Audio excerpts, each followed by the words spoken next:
Darles de nuevo la bienvenida a todos y a todas a esta primera sesión de nuestro club online, El Universo del Cine. Esta primera sesión es Historia del Cine y nuestra moderadora y expositora es Katiuska Vidal, historiadora del arte y mediadora de lectura en Biblioteca Viva, muy seca, y espero que lo disfruten. Gracias, amigo, por esa maravillosa presentación. Bueno, como decía, esta primera sesión está dedicada a la historia del cine y al cine chileno. El cine chileno porque soy fan del cine chileno y siempre creo que está muy dejado de lado, así que por eso lo metí en esta sesión.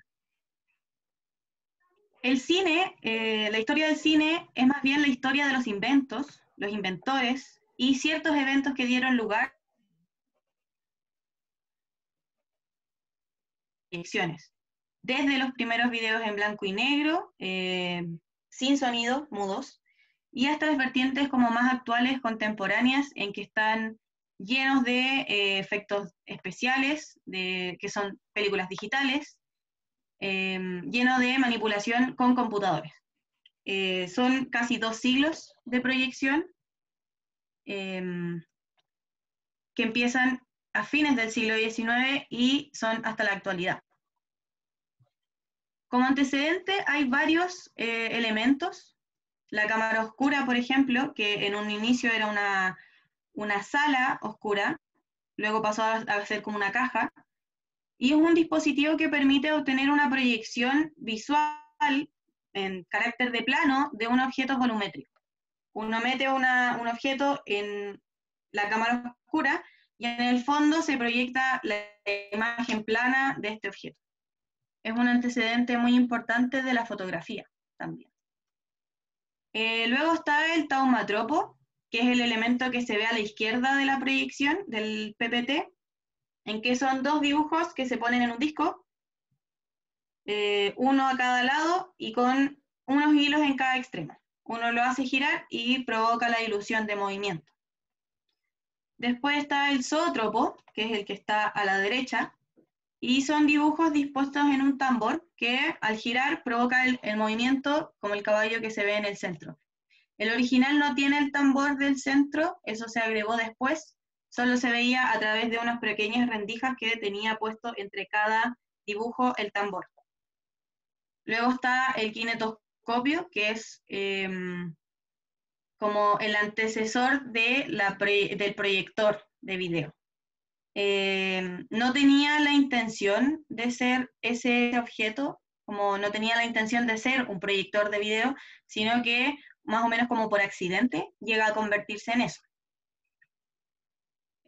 La fotografía, como el gran descubrimiento que anticipa el cine, la manera de obtener imágenes duraderas plasmadas en un papel especial con la acción de la luz.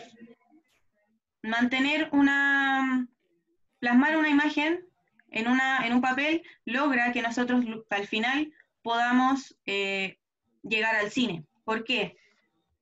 Aquí se juntan 2 cosas, la fotografía y la persistencia retiniana. La persistencia retiniana es una habilidad que tiene el ser humano de poder recordar la imagen que vio anterior. Entonces nosotros vamos viendo distintas imágenes en rápido, distintas fotos puestas una tras otra, y que finalmente en nuestro cerebro generan la ilusión de movimiento. El movimiento finalmente es una ilusión y no es movimiento real, es movimiento aparente. Hay una fecha ahí abajo, 28 de diciembre de 1895, después les voy a contar por qué está ahí. Antes de seguir, la presentación va a estar orientada en 2 vertientes. La parte de la historia del cine va a estar dividida en 2 partes, que van a ir entrecruzándose. Una es la de el cine como técnica, en donde vamos a ir viendo el cine sonoro, o sea, el cine mudo, cine sonoro, y algo de comprender algo de cómo se llega al cine en colores. Y la otra vertiente es la vertiente de la clasificación del cine. Cine clásico, cine moderno, cine postmoderno, ¿ya? Para que podamos ir viendo que estas dos vertientes se van entrecruzando y que son las que finalmente podrían ayudarnos a comprender la historia del cine. Cuando hablamos de cine clásico, hablamos de obras que constituyen en sí mismas valores estéticos y técnicos. Calzan con una lógica del canon del cine. Se dice que es desde 1900 hasta 1960, pero siempre hay películas que entre medio se pueden catalogar como cine moderno, porque se escapan de las lógicas del canon clásico del cine. Son obras cinematográficas de un carácter muy lineal, que tiene un inicio, como la introducción, después viene un clímax, se desarrolla el clímax y viene como el desenlace final. Eso vendría a ser como la lógica tradicional del cine. No hay experimentación, acá no vemos cosas distintas, sino que vemos lo típico del cine. Es el momento del Star System. El Star System es adueñarse o contratar un poco a estos rostros famosos de televisión, de la música, para que puedan aparecer en las películas y sean rostros de las películas. Pasa mucho con Elvis Presley, por ejemplo, que la gente no iba a ver una película porque uno no iba a ver una película en que salía Elvis, uno iba a ver una película de Elvis. Entonces, es tal la mezcla entre el personaje y la película que el personaje viene a ser la película misma.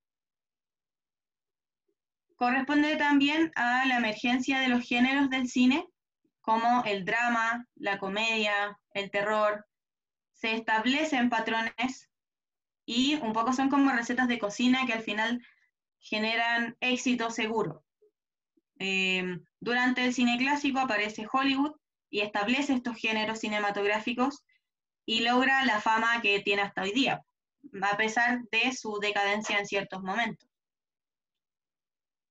Como prima la institucionalidad, prima este discurso completo que establece Hollywood, entonces no hay autores específicos. No brilla el director, brilla la industria cinematográfica. Ejemplos, más allá de ser ejemplo de cine clásico, los hermanos Lumière son los primeros en hacer cine. Auguste y Louis Lumière son dos hermanos franceses, inventores del cinematógrafo. El 28 de diciembre de 1895 proyectan la primera película oficial en una sala en el Boulevard des Capucines, y proyectan nueve cortos de 1 minuto que ellos habían grabado durante varios años. Se dice que este es el origen del cine documental. Ahí hay varias discusiones, porque algunos dicen que los hermanos Lumière no grababan sin una intención. No, se dice que ellos disponían los videos, disponían a la gente para intencionar estos videos. No sé si alguien los pudo ver, se los mandé, les mandé el compilado de los 9 videos que se estrenaron ese día. Está la salida de la fábrica Lumière, que es el encuadre, vemos en el centro una fábrica con las puertas y gente saliendo durante 1 minuto. Eso se dice que fue realmente intencionado, algunos dicen que no, que fue registro documental, no fue ficción. La llegada del tren a la estación de la ciudad, es la más célebre de los hermanos Lumière. ¿Por qué? Porque fue la que generó mayor revuelo en la proyección. La gente no había visto nunca movimiento en una pantalla. Y ellos vieron en plano gigante, en una pantalla gigante, no tanto como las de hoy día, pero en una pantalla muy grande, un tren que se acercaba hacia ellos. Entonces creyeron que el tren iba a salir de la pantalla y mucha gente se arrancó. Eso igual le generó un poco la fama a los hermanos Lumière, porque la primera proyección habían solo 35 personas y ya en las últimas llegaron a vender 2.000 tickets. Entonces, un poco siempre la fama parte desde las anécdotas. La anécdota de los hermanos Lumière es que la gente arrancó porque pensó que les iba a llegar un tren encima. Dejando a los hermanos Lumière como...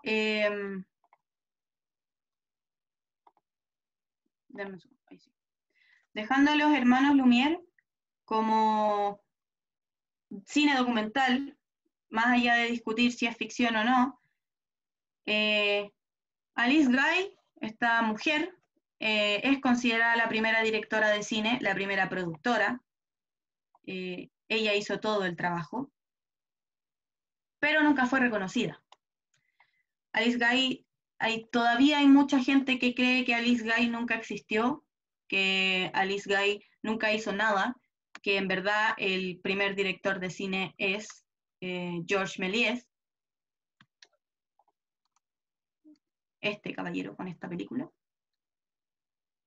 Pero Alice Guy sí lo había hecho, es una mujer nacida en Francia, la primera persona en dirigir una película de ficción, en crear un guión, establecer cómo se va a establecer cómo se va a guiar esta historia. Alice Guy crea un video de 1 minuto que se llama El hada de los repollos. Es un video de una mujer tomando niños, bebés, desde una siembra de repollos. Un poco como un mito anterior al de la cigüeña, se me imagina. Ella es pionera en efectos especiales, en ciencia ficción, crea un poco el cargo de productor o productor ejecutivo, que es el que se ocupa hoy día en las películas, y que el productor ejecutivo es el que viene a buscar patrocinadores y que arma toda la red alrededor de la película misma. Ella hizo todo, pero gran parte de las obras que ella hizo se le atribuyeron a su esposo por ser mujer. Otra vez somos las desplazadas de la historia.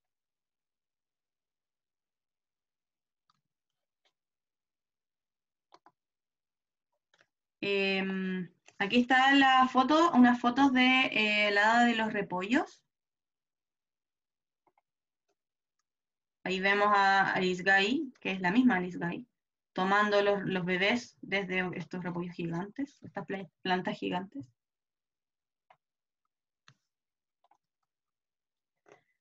Y aquí llegamos a Georges Méliès, con Le Voyage dans la Lune, el viaje a la luna, de 1902. Si nos fijamos igual, Alice Guy estaba mucho más adelantada para su época. O sea, habían pasado varios años antes que Georges Méliès hiciera esta película. Es una película francesa, muda, en blanco y negro, de ciencia ficción. Dura 12 minutos aproximadamente. Dura, perdón, 14 minutos con 12 segundos. Es la primera película más larga, porque antes eran solo cortos de 1 minuto. En el caso de los hermanos Lumière, pegaron los 9 videos de 1 minuto y generaron una película más larga. Pero todas antes tenían no más de 1 minuto porque por técnica no lo podían hacer. Georges Méliès lo hizo, revolucionó el cine porque logró esta película con altos efectos especiales, con alto éxito en la narración. El guión lo hizo su hermano, Gaston Méliès, basado en el texto de Julio Verne, de La Tierra a la Luna, y Los primeros hombres en la Luna, de Herbert George Wells. Antes, como les decía, los videos eran 1 minuto en que la cámara estaba fija, no había movimiento, no había cortes, no había traspaso de escena, no había nada de eso. Georges Méliès, en cambio, logra hacer movimientos más cortos de cámara, logra también planos nuevos y cambios en la escena, con espacios, como con escenografías distintas, todo muy teatral, pero esto también le costó mucho, o sea, de las primeras películas revolucionó el cine también por el alto costo que tuvo en su producción. Cuenta la historia de un grupo de astrónomos que viajan a la Luna, llegan y claro, caen en el ojo de la Luna, una luna con cara, que al llegar son perseguidos por selenitas, los habitantes de la Luna, pero que finalmente ellos se alzan contra los selenitas y toman a un selenita cautivo, vuelven con él cautivo a la Tierra. Algo que también genera mucho revuelo porque hasta hoy día esta película se analiza como reflejo de la esclavitud, como reflejo de superioridad, de esto de que el ser humano se cree superior a todos. Entonces se adueñan de un selenita y lo exponen en una feria cuando llegan a la Tierra. Yo les recomiendo que la vean porque no es primera vez que la civilización humana expone a alguien que considera menos en una feria. No es primera vez que eso pasa, no es primera vez que eso se ve.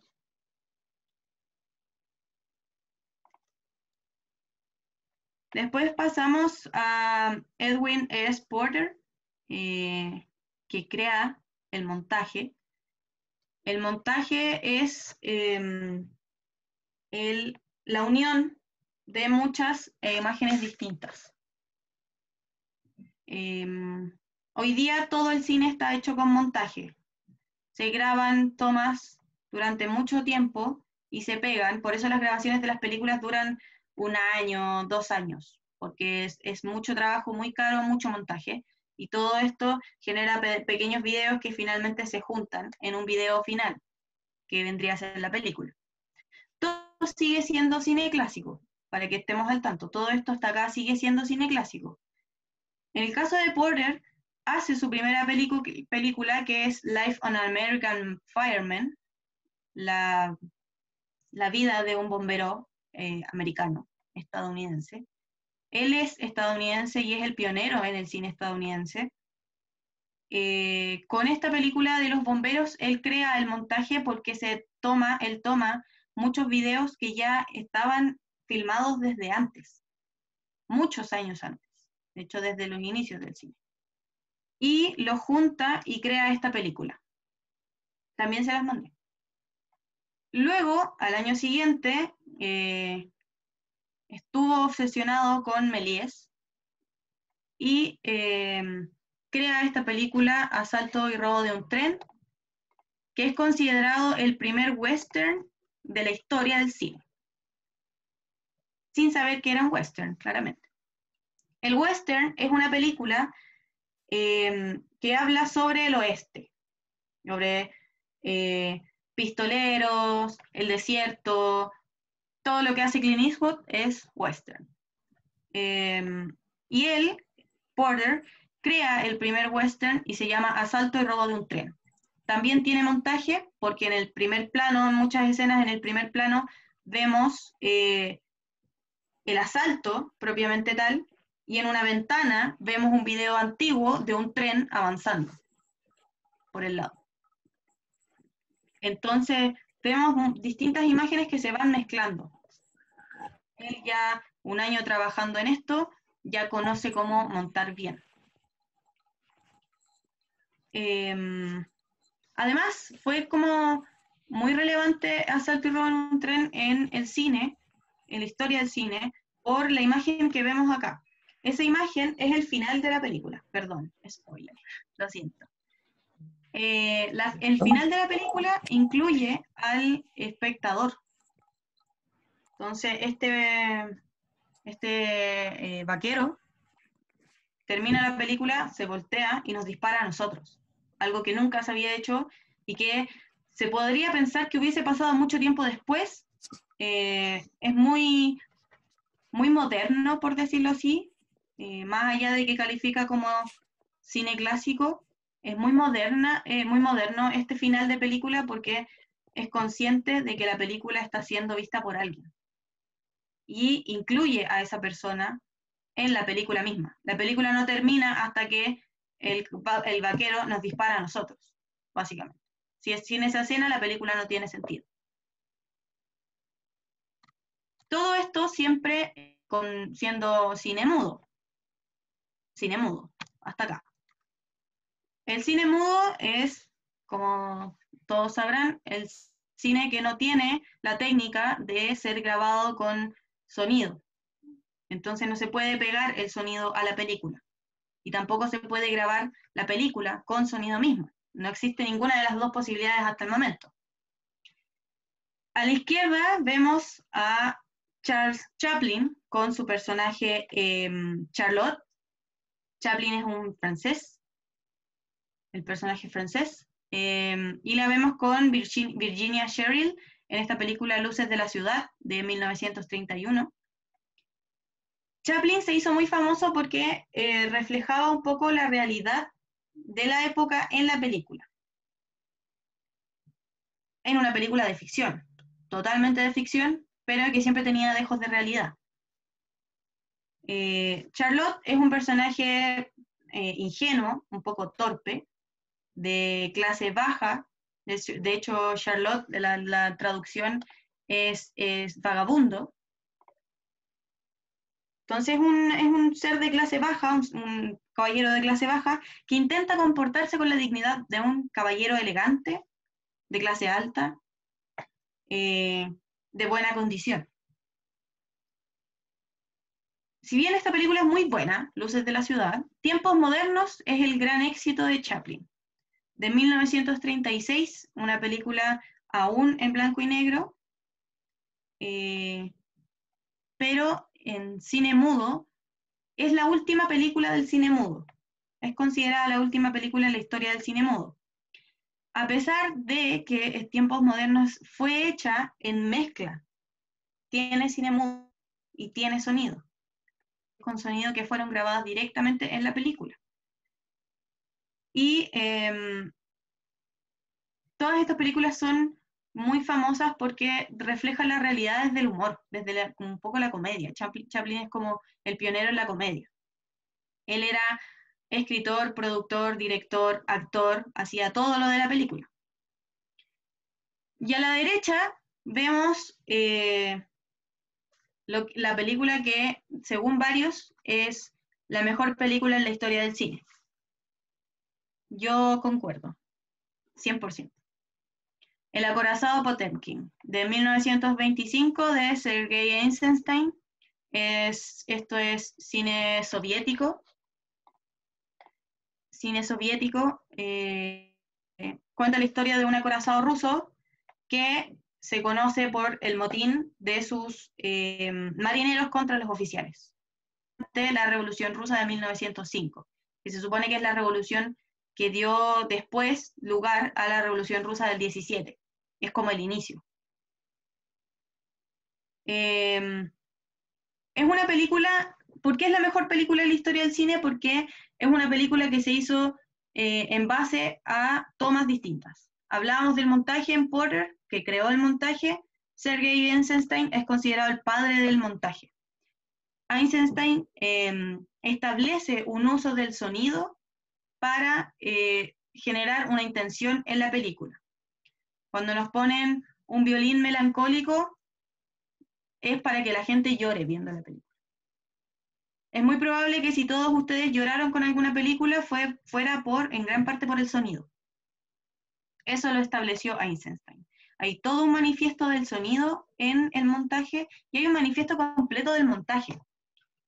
Él también estableció una pauta para decir, ya, yo pongo estas imágenes en este orden porque quiero que la persona que vea esta película sienta esto. Antes de Eisenstein, el cine tenía cierta interpretación. Podía caber una interpretación nueva, distinta a la del director.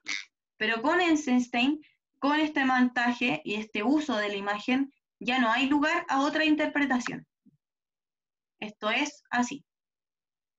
Además, tiene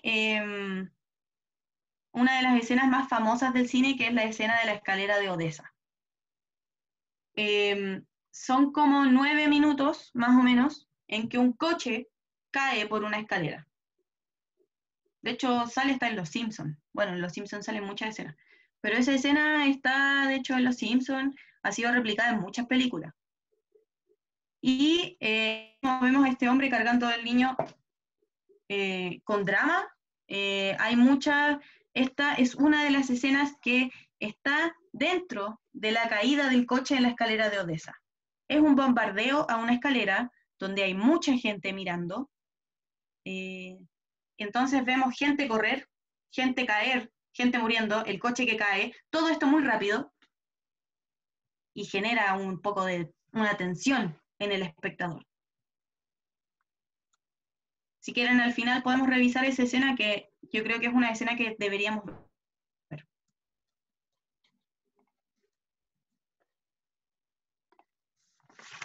A todo esto. Al principio yo les comentaba que el cine clásico se considera cine clásico hasta 1960. El acorazado Potemkin está hecha en 1925 y es una película considerada de cine moderno. ¿Por qué? Porque se adelanta completamente a su época. Se adelanta con el montaje, se adelanta con las escenas, se adelanta con la trama. Antes las tramas eran un poco, no eran tan dramáticas como el acorazado Potemkin. Entonces, todo el uso del montaje, todo el uso de la escena, de la imagen, y de estos encuadres también. El encuadre es como el recorte que hace el director para mostrarnos algo.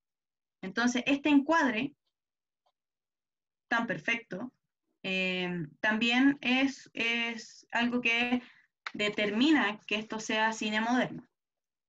Entonces, el año de repente no es determinante para establecer si algo es moderno o es clásico. Depende también de la técnica, de la estética, de la trama. Hay muchos elementos que influyen.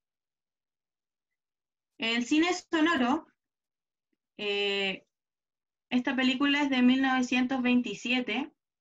Chaplin ya habíamos visto que incluía sonido, y eso que esa película de tiempos modernos es del 36. O sea, Chaplin estaba un poco atrasado porque seguía pegado haciendo películas en cine mudo. El cantante de jazz de Alan Crosland se supone que es la primera película proyectada con sonido. Acá abajo dice, esperen un minuto, aún no han escuchado nada. Ese es un diálogo de una escena de la película. Hay una parte donde el cantante, que es esta persona que está aquí en la foto, termina de cantar arriba del escenario, la gente le aplaude y él dice, esperen un minuto, aún no han escuchado nada. Y se supone que esa frase es como revolucionaria, porque no solo lo está diciendo en el contexto de la película, sino que Alan Crosland lo pone en el contexto de la historia, como él venía trabajando desde hace rato con pruebas en cine sonoro. De hecho, tiene una que es anterior, pero que fue como, no fue lo que él quería, él no consiguió finalmente tener el cine, o sea, la película con sonido, y aquí sí, se consigue. Se proyecta el 6 de octubre de 1927 y también tuvo como las primeras gigantografías para vender la película, para afuera, para el mundo. Y para que la gente para llamar a la gente. Aparte, cabe en la lógica del cine clásico todavía, muy cine clásico. De hecho, esta película está hecha bajo la lógica del Star System. Su actor principal es Asa Johnson, es cantante, él ya era famoso como cantante, y protagoniza esta película. Además, está acompañado por May McAvoy, que es una actriz que ya era famosa porque venía de hacer Ben-Hur, que era una película muy distinta. Entonces, es como elementos que confluyen para que una película sea exitosa. Tiene sonido, tiene actores famosos, tiene una buena trama, tiene mucha publicidad. Es una película muy exitosa. aquí entramos en el cine moderno. Antes del cine moderno quiero comentarles algo. Sí. No puse una diapositiva del cambio del cine en blanco y negro al cine color. ¿Por qué? El cine en blanco y negro dura mucho, el traspaso, perdón, del cine en blanco y negro al cine en color. Empieza en 1915. O sea, tampoco empieza tan tarde. Como, no se demora tanto desde que se crea el cine hasta que aparece el cine a color.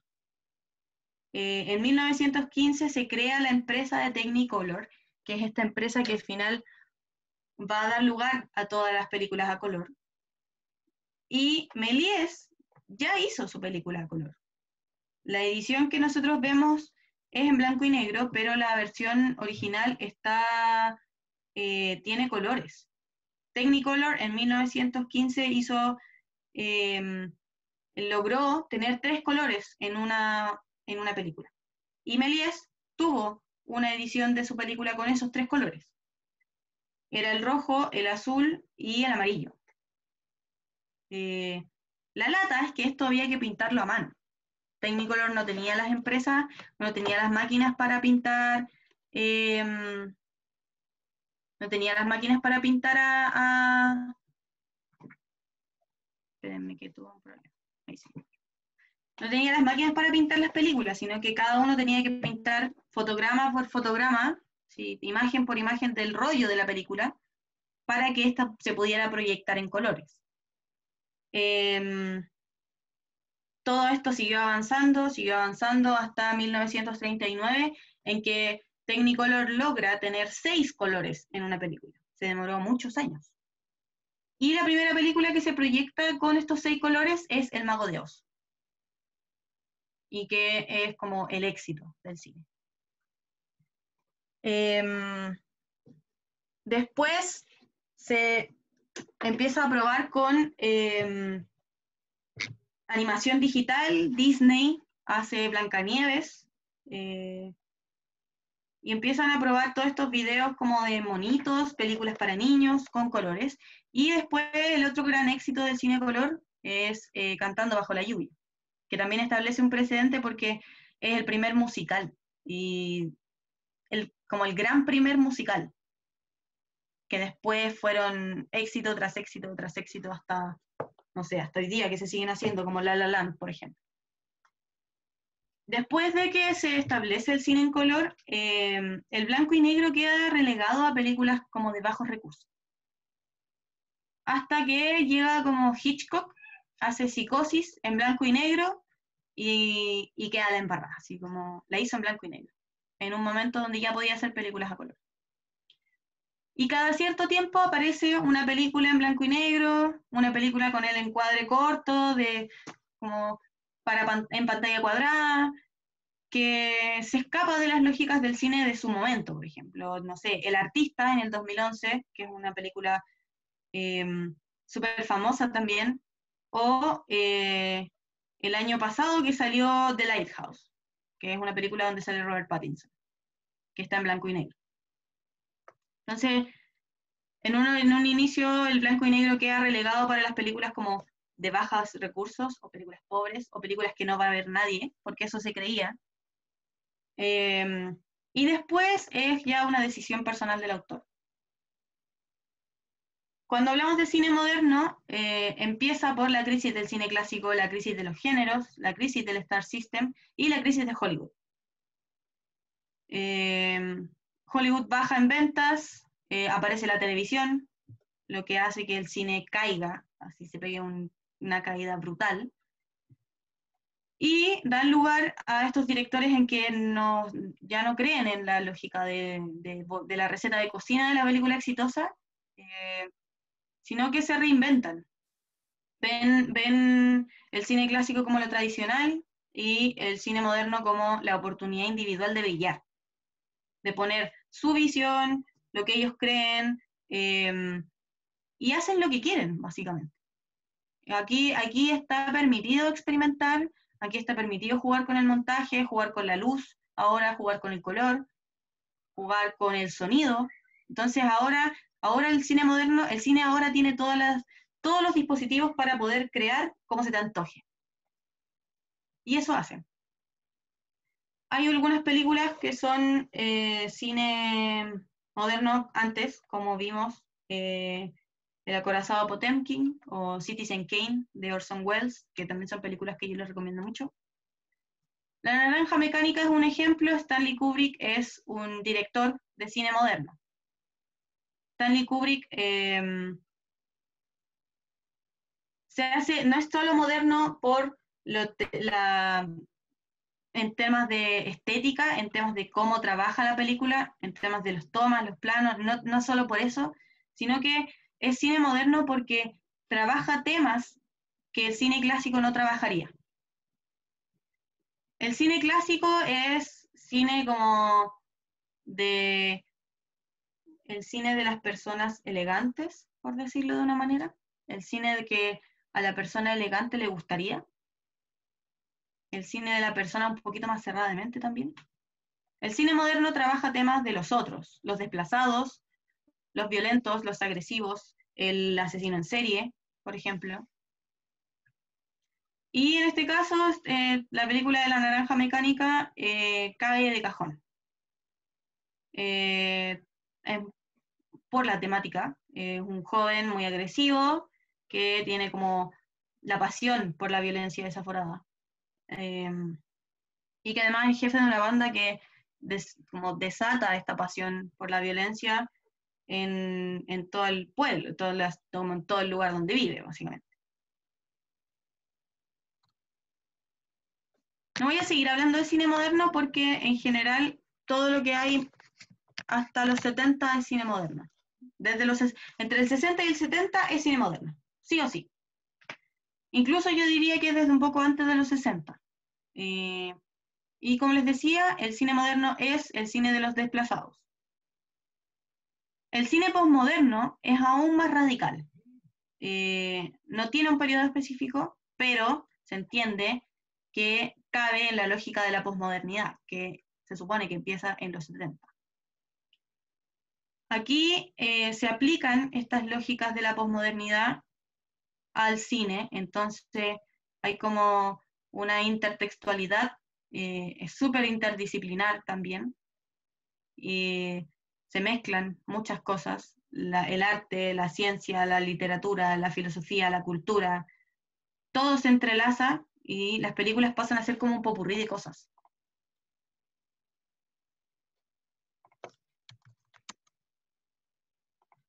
Como un popurrí de cosas. Y además, el cine ya deja de ser como un dispositivo para los demás y se hace cargo de su propio potencial expresivo. ¿A qué me refiero con esto? A dos películas en específico que me gustaría que vieran. Solo puse una en el PPT, pero después les voy a contar la otra. Funny Games es una película del 97 de Michael Haneke, una película austríaca que no ha sido tan vista como debería ser, según yo. Una mujer viaja a una familia de vacaciones, se instalan, llega una pareja de hombres que empiezan un poco a jugar con la familia. Entonces, es toda la noche, lo que vemos en la película es toda la noche en que estos hombres armados, violentos, empiezan a jugar con esta familia. Pero ¿por qué esta película se considera posmoderna, aparte de la época en que está hecha? Porque es una película que en un momento, perdón por el spoiler que les voy a hacer, para los que no la han visto, en un momento la película, como que ellos están discutiendo, la mujer agarra el arma y mata a uno de los dos. ¿Qué hace el otro? Agarra el control de la tele y rebobina la película. Y nosotros vemos literalmente cómo se rebobina la misma película que estamos viendo como parte de la película misma. Ahí el cine, el director, todo el equipo directivo, el cine se hizo cargo de su propio potencial expresivo. El cine se hizo cargo de que la gente puede rebobinar las películas. Sobre todo en los 90, que ya estaba como esto de ver películas en la casa. O sea, la gente rebobina las películas. Y él se hace cargo de esto y dice, no, yo voy a arreglar este mismo guión sobre la marcha y voy a rebobinar la escena y le cambia el sentido. Eso es hacerse cargo del potencial expresivo.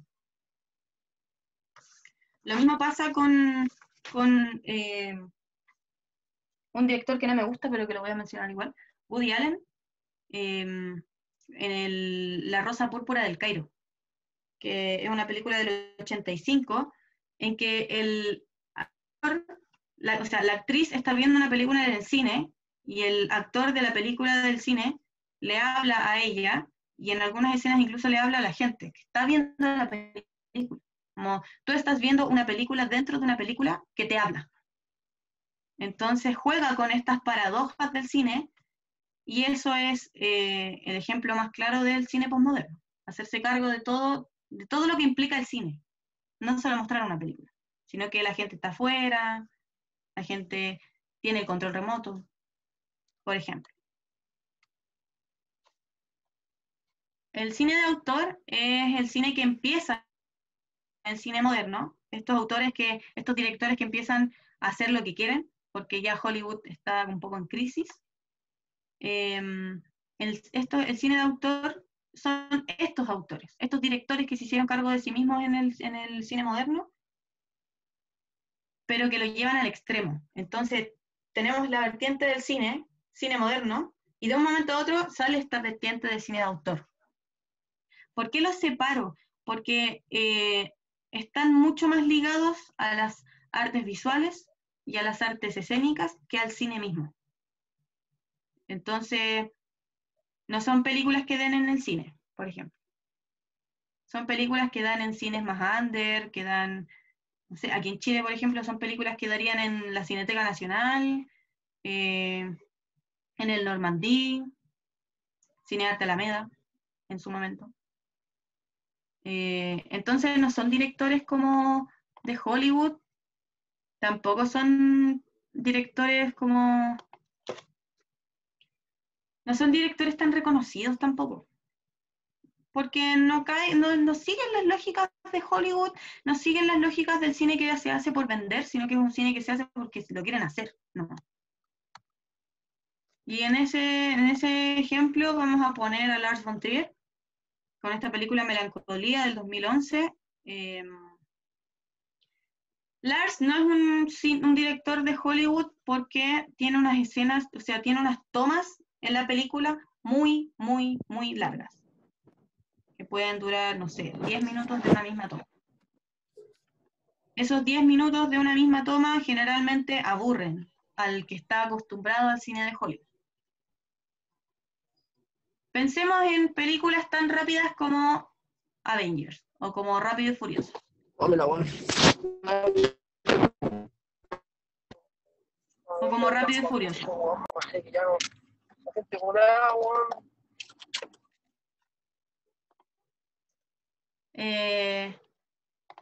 Son películas que tienen una velocidad extrema, mucha agresividad, mucha violencia, pero que te mantienen así, como atento, porque en cada momento pasa algo diferente. En el caso de Lars von Trier, son películas que con que cualquier persona que sea fan, así, ultra fan de Rápido y Furioso se aburre, porque no la entendería al nivel visual.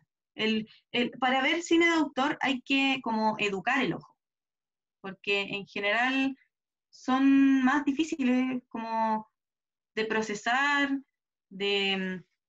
como de degustar, por decirlo así. Tienen un guión propio, visión particular, no le piden permiso a nadie.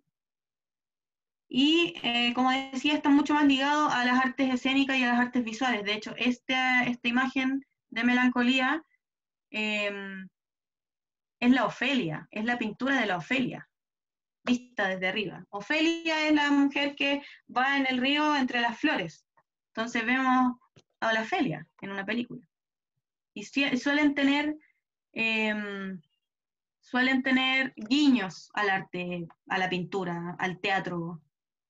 Guiños muy seguidos, de hecho. Bueno, aquí termina la primera parte. ¿Llanos? Sí, genial. Entonces ahora nos vamos a despedir para las personas que van a ver este video en YouTube. Muchas gracias por haberlo visto hasta el final. Y ahora, fuera de la grabación, por temas de tiempo, vamos a seguir con cine chileno y también vamos a mostrarles algunos videos. Así que si es que están viendo esto en YouTube y llegaron al final del video, pueden inscribirse en nuestros talleres para ver la versión completa y sin límites de tiempo. Sí.